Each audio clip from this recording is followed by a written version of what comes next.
बेटा आज से हम स्टार्ट करेंगे अपना मॉडर्न अप्रोच। हमने लास्ट क्लास बेटा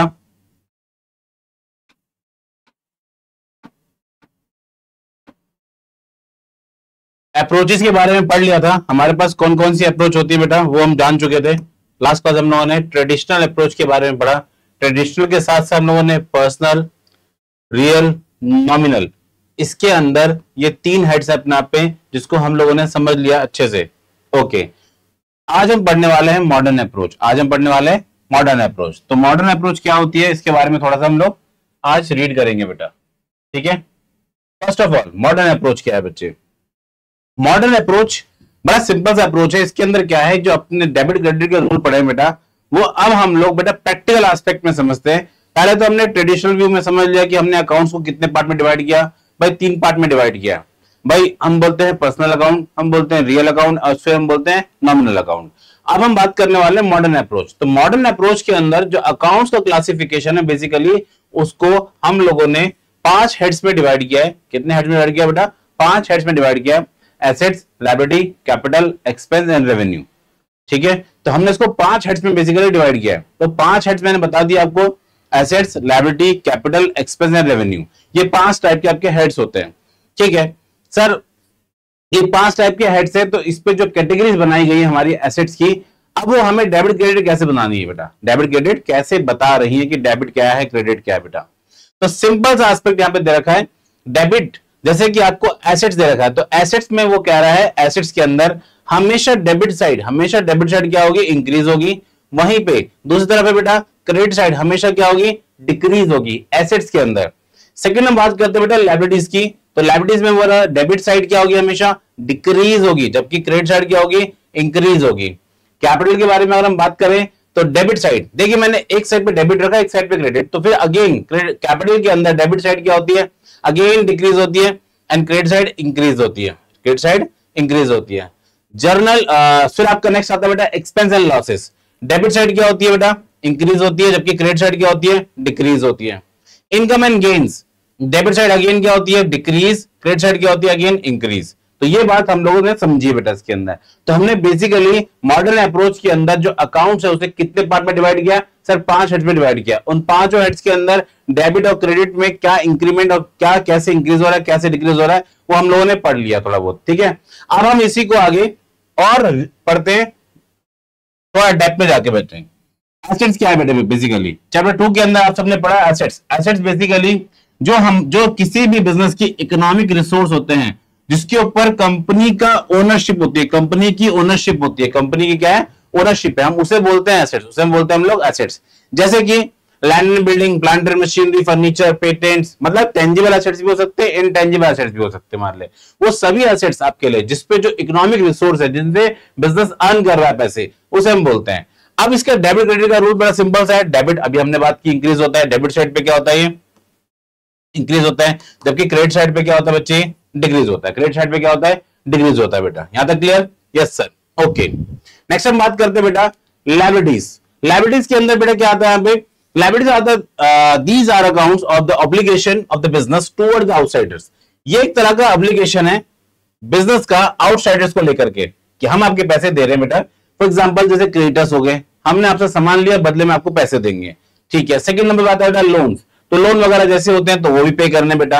आउटस्टैंडिंग एक्सपेंसेस, हम लोगों ने सर्विसेज ले ली बट उसके पैसे नहीं दिए, तो आपके लिए आउटस्टैंडिंग एक्सपेंसेस है। Bills payable etcetera etcetera. Next हम बात करते हैं rules of debit and credit. तो अगर लायबिलिटीज के बारे में अगर बात करें तो डेबिट साइड में क्या होता है? डिक्रीज, जबकि क्रेडिट साइड में क्या होता है? इंक्रीज। क्रेडिट साइड में क्या होता है? इंक्रीज। ठीक है सर, ये भी समझ में आ गया। नेक्स्ट हम बात करते हैं कैपिटल। What is capital? जो ओनर ने बिजनेस में पैसा इन्वेस्ट कर रखा है, जो ओनर ने बिजनेस में पैसा इन्वेस्ट कर रखा है, उसे हम बोलते हैं कैपिटल बेटा। ओके, अब कैपिटल के लिए वो आपको सिंपल सा रूल बता रहा है। कैपिटल में डेबिट साइड पे क्या होता है? डिक्रीज एंड क्रेडिट साइड पे क्या होता है? इंक्रीज। तो यहां बता रखा है capital account invest by the owner और पार्टनर। ठीक है, या तो ओनर इसमें प्रोप्राइटरी बिजनेस के अंदर पैसा इन्वेस्ट करेगा या फिर पार्टनर करेगा। ठीक है, जो कंपनी के ओनर होते हैं बेसिकली। ड्रॉइंग्स क्या है? जो ओनर ने पैसा विड्रॉ किया है बिजनेस से, जो पैसा बिजनेस से विड्रॉ किया। ड्रॉइंग्स बेटा अलग है ना, पर वो कैपिटल में से क्या होती है? माइनस होती है। ये बात आपको पता होनी चाहिए। ओके सर, नेक्स्ट हम बात करते हैं बेटा रेवेन्यूज। रेवेन्यू क्या होता है बेटा? रेवेन्यू बेसिकली जो बिजनेस अर्न कर रहा है पैसा, जो बिजनेस पैसा अर्न कर रहा है अपनी कोर एक्टिविटी से। जैसे कि सपोज करो मेरी स्टेशनरी की शॉप है, तो मेरी कोर एक्टिविटी क्या है, मेरा स्टेशनरी की जो शॉप से अर्निंग आएगी वो मेरे लिए रेवेन्यू है। हाँ, मान के चलिए बेटा मैं कहीं पे जाकर के कोई सर्विसेज दे रहा हूं, एक्सेट्रा एक्सेट्रा, कुछ भी हो सकता है बेटा, मैं कहीं जाके पढ़ा रहा हूं, वो मेरी सर्विसेज मतलब वो मेरा जो पैसा आएगा मेरे लिए अलग है। रेवेन्यू का मतलब सिंपल सा, जो मैं मेन बिजनेस एक्टिविटी कर रहा हूं वो मेरे लिए रेवेन्यू बेटा। तो रेवेन्यू के लिए बड़ा सिंपल से बताया कि डेबिट साइड पे क्या होगा बेटा, ये डिक्रीज होता है, जबकि क्रेडिट साइड पे क्या होता है, ये इंक्रीज होता है। डेबिट साइड पे डिक्रीज, क्रेडिट साइड पे इंक्रीज बेटा। ठीक सर, रेवेन्यू का मतलब जैसे कि बिजनेस ने सेल कर दी, पैसा आएगा बेटा हमारे पास। डिस्काउंट रिसीव, हमारे पास तब भी रेवेन्यू रिसीव हो रहा है। कमीशन रिसीव, मतलब जिसमें रिसीव एक तरह से पैसा आपके पास आ रहा है। Interest receive, bad debt recover, bad debt जो पैसे डूब गए थे पैसे मिल रहे हैं आपके लिए, वो भी आपके लिए रेवेन्यू बेटा। नेक्स्ट हम बात करते हैं क्या, एक्सपेंस। एक्सपेंसेस का मतलब बेटा यहाँ पे क्या है, expense and losses incurred to in carrying out business operations. Expense basic क्या है, जो बिजनेस एक्टिविटी को चलाने के लिए, बिजनेस की एक्टिविटी, बिजनेस के ऑपरेशन को कैरी आउट करने के लिए जो हम खर्च करते हैं बेटा, उसको हम लोग क्या बोलते हैं, एक्सपेंस। हिंदी में एक्सपेंस बोलते हैं, सॉरी हिंदी में इसको हम खर्च बोलते हैं, इंग्लिश में इसको हम एक्सपेंसेस बोल देते हैं। नेक्स्ट हम बात करते हैं बेटा, जैसे इसके लिए एग्जांपल क्या दिए एक्सपेंस के लिए, परचेजेस। अगर आपने सामान खरीदा बेटा तो उसे आप परचेज कहोगे, सामान खरीदा तो पैसे आपके गए होंगे बेटा, तो उस केस में हम लोग परचेज को क्या कहेंगे, एक्सपेंस हमारे लिए। वेजेस, नाम से पता लग रहा है एक्सपेंसेस है बेटा। वेजेस मतलब कोई भी दिहाड़ी वगैरह आप दे रहे हो किसी वर्कर को, कोई दिहाड़ी दिया आपने बेटा, है ना, सैलरी मतलब आपने वेजेस दिए बेटा। सैलरीज आपने उसको वेतन दिया है बेटा, उसको सैलरी दी है बेटा आपने, ठीक है। वेजेस एंड सैलरी में छोटा सा डिफरेंस होता है। जो वेजेस होती है हम बोल सकते हैं कि वो अपने आप पे डेली वेजेस हो गया, मतलब डेली पर डे बेसिस हो गया। सैलरी होता है पूरा मंथली बेसिस, क्वार्टरली बेसिस या ईयरली बेसिस पे। नेक्स्ट आता है रेंट। अगर आपने किसी को रेंट दिया है बेटा, रेंट रिसीव किया तो आपके लिए रेवेन्यू बेटा। फिर वो रेंट अगर आप पेड है तो आपके लिए क्या एक्सपेंसेस है। डिस्काउंट अलाउड आपके लिए एक्सपेंसेस है। डेप्रिसिएशन एक्सपेंसेस है। कैरेज, कार्टेज, फ्रेट, ये सभी आपके लिए क्या एक्सपेंसेस है। एक्सपेंसेस में भी डेबिट साइड क्या होती है बेटा, अब होती है इंक्रीज, एंड क्रेडिट साइड होती है डिक्रीज। सर एक का पता करेंगे दूसरा पता लग ही जाएगा अपना आप। यस बिल्कुल, देखिए आप, मैंने ये तो लिखा हुआ है आपका, अगर एक साइड पे नेगेटिव है दूसरी साइड पे पॉजिटिव है, आप चेक कीजिए। अगर ये नेगेटिव, अगर ये डिक्रीज हो रहा है तो ये अपना पे इंक्रीज हो रहा है बेटा। नेक्स्ट हम बात कीजिए लाइबिलिटीज में, देखेंगे तो लाइबिलिटी में डेबिट साइड डिक्रीज हो रही है तो क्रेडिट साइड इंक्रीज हो रही है। आप चेक कीजिए बेटा एसेट्स के अंदर, एसेट्स में क्या हो रहा है, डेबिट साइड बढ़ रहा है तो क्रेडिट साइड पे माइनस हो रहा है। यस सर, इतना तो समझ में आ गया कि ये सब चीजें कैसे हो रही है बेटा।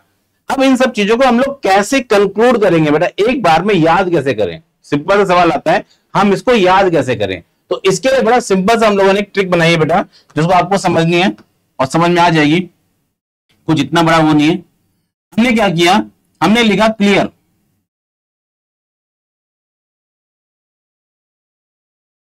हमने लिखा क्लियर, ठीक है। अब इस क्लियर के अंदर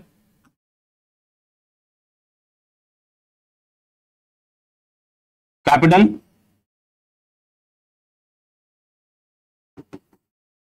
liabilities, expenses, A means assets, R means revenue। ठीक है बच्चे, हम लोगों ने ये सब कुछ लिख दिया यहाँ पे। लिखने के बाद अब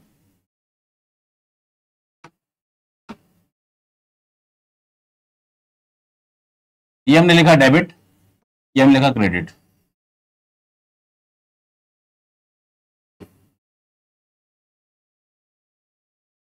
बहुत सिंपल है, ध्यान देना बेटा। Minus minus plus plus minus, बस ये ध्यान रखना। क्लियर लिखना आपको, क्लियर, ठीक है, CLEAR, clear. Minus minus plus plus minus, minus minus plus plus minus, मतलब दो बार माइनस दो बार प्लस एक बार माइनस, ठीक है। ये मैंने लिखा है यहाँ पे। अब जो भी लिखा है मैंने उसका जस्ट अपोजिट लिखना आपको। माइनस है तो प्लस, माइनस है तो प्लस, प्लस है तो प्लस है तो माइनस है तो, बस सिंपल सा बेटा। ये आपका हो गया फॉर्मूला तैयार मॉडर्न अप्रोच से।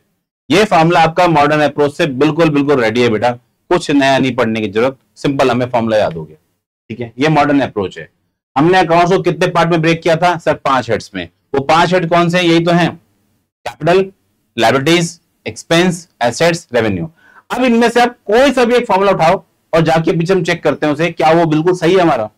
सपोज करो आपने लिया बेटा यहां से एक्सपेंस, आपने एक ही हेड लिया बच्चे एक्सपेंस, ये वाला हेड लिया हम लोगों ने, ठीक है। तो हमें पता लग रहा है एक्सपेंसेस में डेबिट पॉजिटिव मतलब बढ़ रहा है, एंड क्रेडिट क्या हो रहा है, घट रहा है। एक्सपेंस है ना बेटा, चलो जाके चेक करते हैं बेटा एक बार फटाफट से। डेबिट क्या हो रहा है सर, पॉजिटिव। क्रेडिट क्या हो रहा है, नेगेटिव। यही है ना। तो ये आपका फॉर्मूला बेटा आपको याद हो गया, सिंपल सा, ठीक है। बस इसको 2 से 3 बार आपको देखना, ये फॉर्मूला आपको अच्छे से याद हो जाएगा बच्चे, ठीक है। Yes sir, okay. चलिए आगे चलते हैं हम लोग इसके बाद। अब क्वेश्चन आता है बहुत बड़ा सा, मतलब बच्चे ऐसे पूछते हैं कि सर मॉडर्न में और ट्रेडिशनल में क्या डिफरेंस है, मॉडर्न में ट्रेडिशनल में क्या डिफरेंस है। तो बड़ा सिंपल सा डिफरेंस है भाई। ट्रेडिशनल ने क्या किया, अपने अकाउंट्स को कितने पार्ट में ब्रेक कर दिया, 3 पार्ट्स में, personal, real and nominal. Personal, real and nominal. वही मैं बात करूं मॉडर्न ने क्या किया, मॉडर्न ने अपने अकाउंट्स को टोटल कितने पार्ट में ब्रेक कर दिया, 5 पार्ट में ब्रेक किया। इसने सिर्फ और सिर्फ 3 पार्ट में ब्रेक किया, उसने 5 पार्ट में ब्रेक किया। Okay. Rules of debit and credit, भाई पर्सनल का रूल अलग है, पर्सनल का रूल अलग है, debit the receiver credit the giver, ठीक है। वहीं पे हम बात करते हैं रियल का रूल अलग है बेटा, debit word comes in, credit word goes out, ठीक है। नॉमिनल का रूल अलग है बेटा, debit all loss expenses, credit all income and gains. लेकिन अगर हम बात करते हैं मॉडर्न अप्रोच की, तो मॉडर्न अप्रोच में एसेट्स के लिए अलग बताया गया, लायबिलिटीज के लिए अलग है, कैपिटल के लिए अलग, रेवेन्यू के लिए अलग, इसके लिए अलग। आप चेक कीजिए जो बेटा मैंने अभी आपको क्लियर वाला रूल लिखवाया था, तो क्लियर वाले रूल के अकॉर्डिंग सी पहले आता है, मतलब कैपिटल। इसमें आप चेक कीजिए डेबिट क्या है, डिक्रीज, क्रेडिट क्या है, इंक्रीज, सिंपल सा। ये तो रूल हमने पीछे पढ़ा था अभी। Okay sir. एग्जाम्पल, भाई ट्रेडिशनल के अंदर हम लोगों ने जब 3 हेड्स में डिवाइड किया अकाउंट्स को, तो उसे हम लोग कैसे नाम से जानते हैं। पर्सन मींस कोई भी नेचुरल पर्सन हो सकता है, कोई आर्टिफिशियल हो सकता है, या फिर कोई रिप्रेजेंटेटिव भी हो सकता है बेटा, ठीक है। जबकि रियल के अंदर क्या बेटा, रियल में हम लोगों ने जो चीज देख रहे हैं उसी को वही उस नाम से पुकार रहे हैं, मशीन तो मशीन, कैश तो कैश, पेटेंट तो पेटेंट, जैसा है वैसे उसको बोल रहे हैं हम लोग। नॉमिनल में अकाउंट है कुछ और पर उसको नाम कोई और दिया जा रहा है, जैसे कि बोला जा रहा है रेंट, बट वो रेंट नहीं, एक्चुअल में कैश है, बस उसको नॉमिनल अकाउंट बोलते हैं हम लोग। सैलरीज, एक्चुअल में कैश है, बस सैलरी नाम दिया जा रहा है उसे। इंटरेस्ट रिसीव, आपको पैसे मिल रहे हैं पर आप बोल रहे हो इंटरेस्ट रिसीव हो रहा है, ठीक है, तो उसको नॉमिनल बोलते हैं। इसमें अगर हम बात करते हैं तो एसेट्स को हमने बेसिकली यहाँ पे कितने हेड्स में डिवाइड किया अकाउंट्स को, 5 हेड्स में डिवाइड किया। वो 5 हेड्स आपके लिए कौन कौन से एसेट्स, एसेट्स के अंदर फर्नीचर, कैश, डेटर्स एक्सेट्रा आते हैं। दूसरा हेड आता है बेटा लायबिलिटी, लायबिलिटी में आपका क्रेडिटर्स हो गया, लोन हो गया, कैपिटल में कैपिटल ही है बेटा, ठीक है, या फिर ड्राइंग्स बोल सकते हैं इसके अंदर हम लोग। नेक्स्ट हम बात करते हैं बेटा इसके बाद रेवेन्यू, रेवेन्यू में आपका सेल्स हो गया, कमीशन रिसीव हो गया। एक्सपेंसेस में क्या हो गया बेटा, आपका वेजेस हो गया, रेंट हो गया और डिस्काउंट अलाउड एक्सेट्रा, ठीक है। वही हम बात करते हैं बेटा, अब आता है नेक्स्ट पॉइंट, फोकस। हमारा बेसिकली फोकस किस पे होता है बेटा, यहां ध्यान देना, नेचर ऑफ अकाउंट्स। भाई पर्सनल है, कोई थिंग है बेटा, कोई चीज है, या फिर कोई खर्चा है, इनकम है, बस 3 चीजों में डिवाइड करते हैं। तो तुम बोल रहे हैं personal, real and nominal, personal, real and nominal. कोई व्यक्ति है तो पर्सनल हो गया, कोई वस्तु है तो उसके लिए, कोई थिंग मतलब कोई भी ऑब्जेक्ट हो गया तो उसके लिए बोलते हैं रियल है, एंड देन उसके बाद एक्सपेंस या इनकम है तो नॉमिनल बोल दिया उसे हमने। बेसिकली बस इसने 3 हेड्स में डिवाइड किया। लेकिन इसी की तरफ देखें तो ये कहता है इफेक्ट ऑफ ट्रांजेक्शन, हम ट्रांजेक्शन को देख के बताते हैं कि कब घट रहा है कब बढ़ रहा है, तो उसने 5 हेड में डिवाइड किया, उन 5 हेड्स के बेसिस बता दिया। ओके।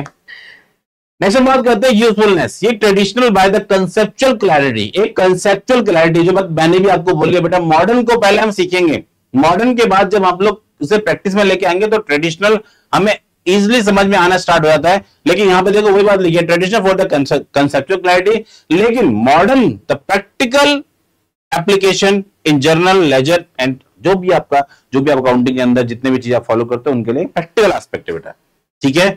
Yes sir, okay.